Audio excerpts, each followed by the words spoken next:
Ang gibuhat ni Jesus human siya nabanhaw, nagpakita siya pagbalik sa iyang mga tinun-an. Kining iyang mga tinun-an, apil na ni si Pedro, nanaga ni sila pag sa diha nang gidakop na si Jesus, gikulatan nagmaayo, nagpadistansya sila maayo. Nya special yun ni si San Pedro kay doon na maging siya encounter sa mga tao, niya iyag yung gilimod si Jesus. Iya bang gipanghimakak na dili siya kaila ni Jesus. Una, gi-special pod siya.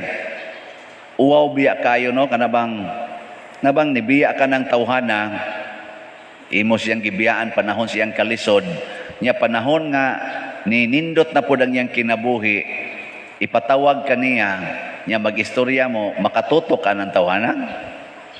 Kana bang imo gisang gibiyaan ba? Nya sa dihang ninindot na yang kinabuhi, gipatawag dayon mo, nya nakig-istorya, mag-smile-smile ang naong. Ikaw nga, mibiyaan na, imo siyang gi-abandon, makatutok ka? Buang na jud kay kang tutok.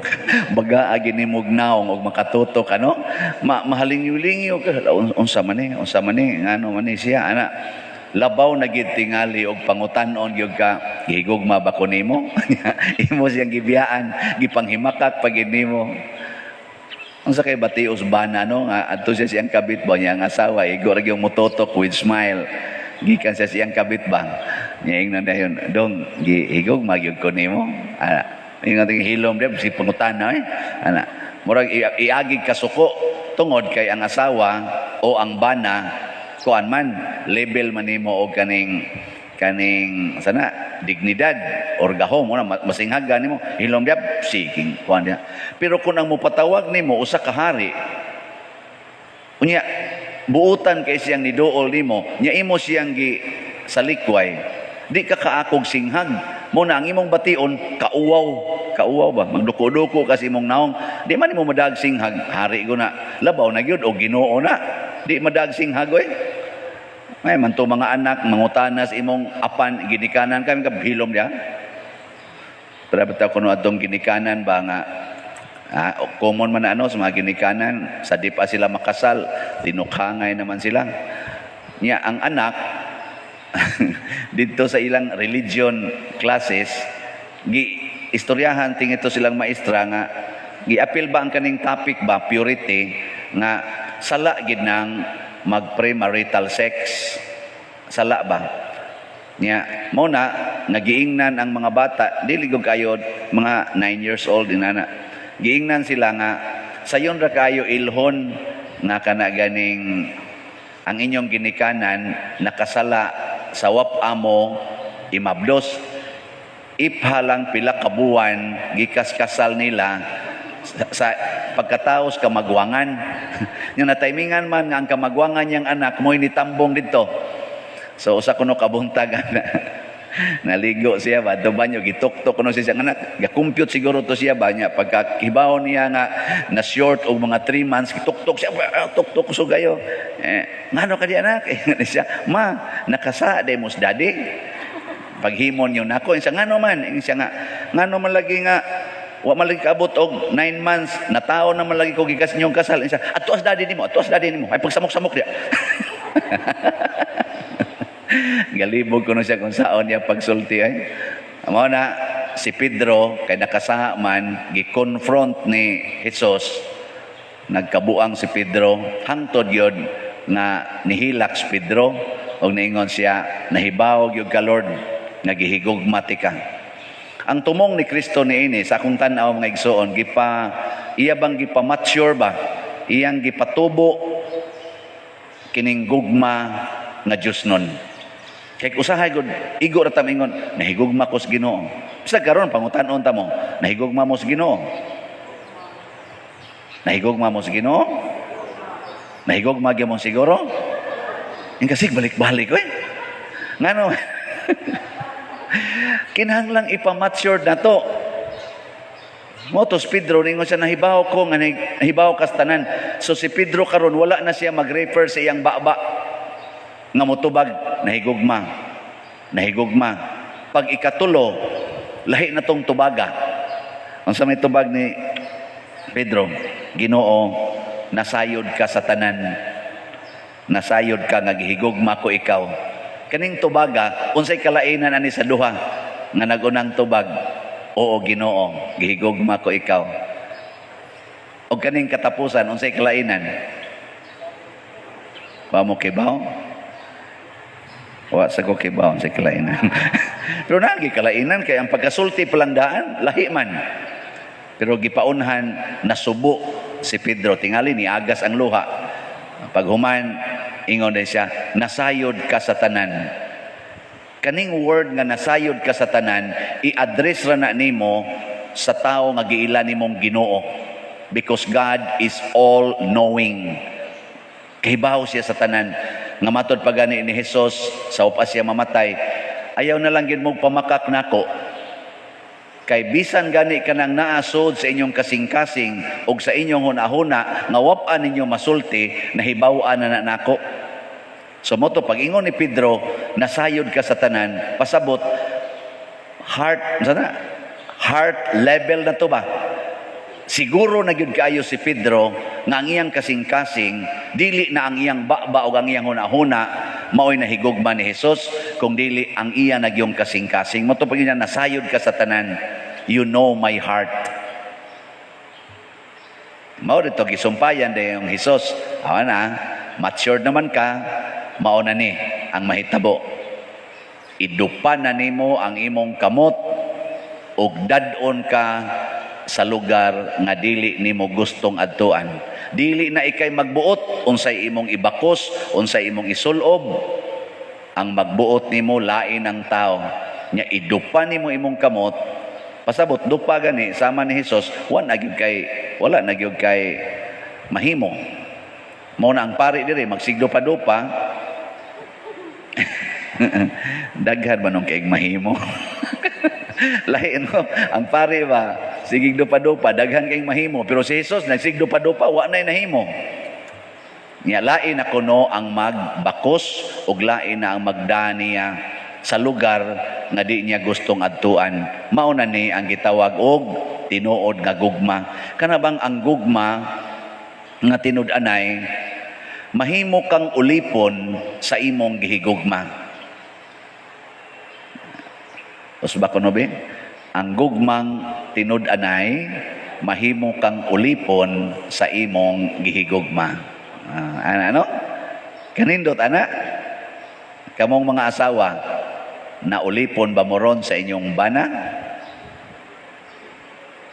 O inyo silang giulipon? Kamong mga bana, na ulipon ba mo ron sa inyong asawa? Na itubag. Kamong mga anak, nahigugma mo sa inyong ginikanan. Kamo ba mga anak? Anak nga po mo, higugma mo. Naulipon mo sa inyong ginikanan. O naulipon sa cellphone, naulipon sa inyong personal nga mga buhat.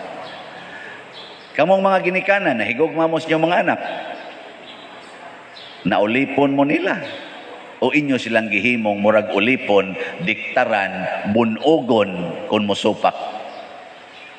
Muna si San Pablo sa atong unang pagbasa, ang naghimog desisyon siyang kinabuhi. Gipriso man to siya. Ang nagsabot-sabot karon kung unsay mahitabo ni San Pablo, dili siya apil sa sabot. Ang nagsabot ang mga leaders na sa Romans o sa Jewish communities, unsay buhato nila ni Pablo. Si Pablo gahuwat na lang unsay mahitabo niya. Mo nay nindot kayo, wa gitay stress ana. Kana bitang maghuwat lang tag unsay isultis Ginoo. Prabitan ako diri pasultion man ko sa Ginoo, ingna lang na maligya kag slots para sa imong mga projects. Ana, nya maghuwat ra ko. Kinsay ipada sa Ginoo. Ana, usahay ni simba pero wa gipadala. Nasa iwa mo simba din pero gipadala. Mga gitawag na to mga online parishioners, nagpadalag kwarta. Nasa nagsigsimba, hasta ganis kulikta di mo. Pero why siguro? Kay ang Ginoo mo padala raman siya. Mo na wa gitay stress. Dili ta ba magsigig ratol ba? Lo, maura ba ni target ra ba? Susaon ani ron. Oy, magpa-stress-stress ka diha. Ikay ga plano ana. Mao nang kalibutan karon, gubot. Naggubat. Nganong naggubat man? Ako'y magbuot. Supa ka, patio ti kambuanga ka. Sige, sway, kay sukol sa kunimo. Gubat, ilog sa teritoryo. Ana, kitay nagbuot, gubot. Sway da sa inyong pamilya o kamo mga ginikanan, kamo'y pagbuot, gubot. Sway o magpaulipon mo sa inyong anak, malinawon. Wagi gubot ang pamilya basta ang mga ginikanan nahigugma gin tinuod sa mga anak, wagi gubot, malinawon. Naabitay ni abroad karon, Pader, tabangi ko ang akong usa ka anak, Pader, sa tulo na ko ka anak, successful ang duha. Ang usa, Pader, 40 taong problemaha. Tanang bisyo naa, wa ka mag-eskwela, bisag unsa og gastob. Katulo na nagsigig balik-balik kurso, wa gyud kahuman. Hangtod karon suyop nagmayop. Ang resulta, wa na mo simba, wa na magkatoliko. Moingon na ba kung diktar-diktari na Ginoo ninyo pa? Nga tuwa siya sa gawas. Unsaon man ako ani Pader? Ako di siyang giingnan, ang hinungdan sa imong paggawas dihas gawas nasod, kon ang imong gatukmod nimo dili gani ang Ginoo, bati gina siya resulta. Pero kung ang Ginoo mo'y nagsugo nimo nga anha kas gawas nasod, kana nindot nagresulta. Ako siya gipangutana, unsa may tumong naming abroad ka? Siya, Pader, portigyong lisura. Ang pagkaon namo porting paita, asa man kog kwarta portigyong lisura. Ang kwarta mo'y nagtudlo nimo nga mo abroad ka. Nya kay ang kwarta may nagtudlo nimo nga mo abroad ka, ang kwarta mo imong gisugo pag-atiman sa imong pamilya. Karon naa na sila'y masuyop, naa na sila'y masuroy-suroy, naa na sila'y malakwatsa, naa na sila'y masugal, naa na sila'y ikadit-dit sa ilang uyab ngadto siging premarital sex, kay kumpleto na mas kwarta. Mao man ay gasugo nimo didto. Nya kay ang kwarta dili man makahatag og nindot nga pagtulunan sa tao. Naaman sa nang abroad, nang ila sa mga pamilya, nindot sa gayo. Nga naman, gisugo os Ginoo. Unsa may timailhan nga gisugo kas Ginoo nga mo abroad ka? Ibaw mo kunsa? Wa? Pang-abroad sa mo. Unsay timailhan nga gisugo ka nga mo adto sa abroad? Parihan ni Abraham. Si Abraham giingnan, biyae kining imong nasod. Tu ako'y yuta nga gisaad nimo. Ang Ginoo mo'y nagbuot, nibiya si Abraham, 75 years old as Abraham, ni abroad siya. O niabot siya sa yuta nga gisaad. Unsaon na to pagkahibaw nga kadto mo'y yuta nga gisaad? Gidala ni Abraham ang tanan niyang pamilya, apil ng iyang mga kahayupan. Pasabot, mo abroad gani ka, ikuyog ang imong pamilya. Aron ang imong anak, asawa, bana, kuyog mo. Kamoy mo abroad. Dili kay ikaw ra. Aron imo silang buhion. Peligro kay na. Sa atong survey karon, 90% nagkalisod yun in town. Ang relasyon, kwarta okay kayo. Ang kwarta di man na ma-question yun. Basta mo abroad ka, labi nagnato nga nasod, okay, magiging ng kwarta. Pero relasyon, moralidad, spirituality, kani bungkag kay ni. Kani tagsara kayo na kayo-unite ani. Ana. Relasyon, kana bang relationship ba? Nya morality o spirituality. Bungkag gani, kasagaran gani karon nagkabuwag yun ang managtiayon, labi na ang usa abroad nari daghan kaayo ang casualties. Bungkag ang pamilya. Ang tuas abroad, tuan na sa dito igi abroad. Ang dinhisan sa dinhisa nahibilin, naasad siya dinhi sige kuan iring-iring. Muna ayaw pagbuot.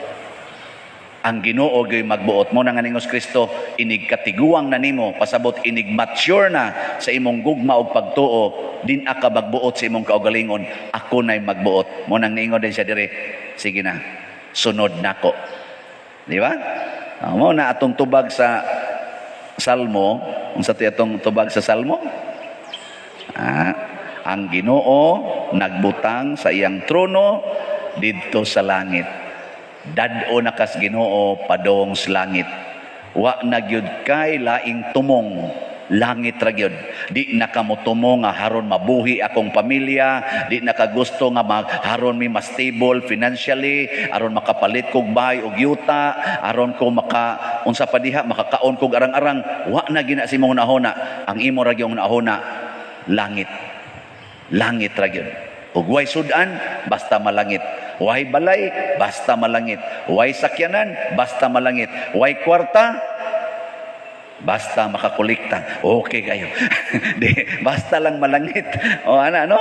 Mahuman niya mga projects din okay ra na. O di sad mahuman, okay ra gyapon. Basta malangit. O di madaoy. So Ginoo'y magbuot bahala na. Basi pa din na imo abot ipadas Ginoo. Pa din pila imong budgetan na dia. Morning niya mga 30 million. Sige, de chiki sugdi. Ana, pag deposit untol dayon. Sige na manindog na ta.